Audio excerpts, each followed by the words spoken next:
Hello family. তো আমরা গেছিলাম একটা বান্ধবীদের বাড়িতে কালী পুজোতে। তো আমাদের সবাইকে এখানে বসতে বলছিল, তো আমরা সবাই এখানে বসে বসে পড়লাম। তারপর দিল চা খেতে, যদিও আমি চা খাই না, তবুও সেদিনকে কি মন হলো একটু খেলাম। তো এরপরে এই যে এই ব্যক্তি আসতে পারেনি, তাই এর সাথে কথা বলছিলাম। তারপরে দেখছো বাকে বরণ করার জন্য সবাই বেরিয়ে পড়লো। এখানে দেখছো বরণ করা স্টার্টও হয়ে গেছে। তো মাকে নিয়ে এই যে চলেও এসেছে। তো সবাই মিলে তোড়জোড় করে নিয়ে আসছিল যেখানটা রাখা হবে, মানে যেখানটা মায়ের জন্য সাজানো হয়েছে। আর কালী পুজো যেহেতু রাতে হয় তোমরা সবাই জানো, আর আমরা অতক্ষণ থাকবো না।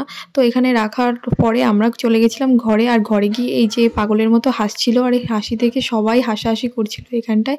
তো ফাইনাল লুকটা তোমরা একবার দেখেই নাও। ফাইনাল লুকটা এখানে আমরা খেতে বসে গেছিলাম। তো এরপরে নাচানাচি করে বাড়ি চলে গেছিলাম।